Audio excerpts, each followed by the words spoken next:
কুল্লু নাফসিন যায়িকাতুল মাউত, প্রত্যেকটা প্রাণীকে মৃত্যুর স্বাদ আস্বাদন করতে হবে। আইনামা তাকুনু ইউদরিকুমুল মাউত, তুমি যেখানে থাকো না কেন মৃত্যু তোমাকে সেখানেই গিয়ে গ্রাস করবে। ওয়ালাউ কুনতুম ফি বুরুজিম মুসাইয়াদা, যদিও তুমি সুদৃঢ় দুর্গে অবস্থান করো।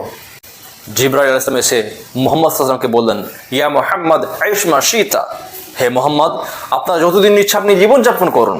ফাইন্নাকা মাইয়িত, আপনাকেও মারা যেতে হবে। ওয়াহবাব মান শিতা, আপনার যাকে ইচ্ছা আপনি ভালোবাসুন। ফাইন্নাকা মুফারিকা, আপনাকে তার কাছ থেকে বিচ্ছিন্ন হয়ে যেতে হবে। ওয়া আমাল মা শিতা, আপনার যেমন ইচ্ছা আপনি আমল করুন। ফাইন্নাকা মুজাজিউন বি, আপনাকে তার পরিপূর্ণ ফল দিয়ে দেওয়া হবে। ইবনে উমর রাদিয়াল্লাহু তাআলা তিনি বলেন, একদা রাসূলুল্লাহ সাল্লাল্লাহু আলাইহি ওয়াসাল্লাম আমার কাছে এসে আমাকে উপদেশ দিলেন, কুন ফিদ দুনিয়া কান্নাকা গারিবুন আও আবিরুস সাবিল, তুমি পৃথিবীতে এমনভাবে জীবনযাপন করো যেন তুমি একজন অতিথি ব্যক্তি, মুসাফির, আগন্তুক ব্যক্তি।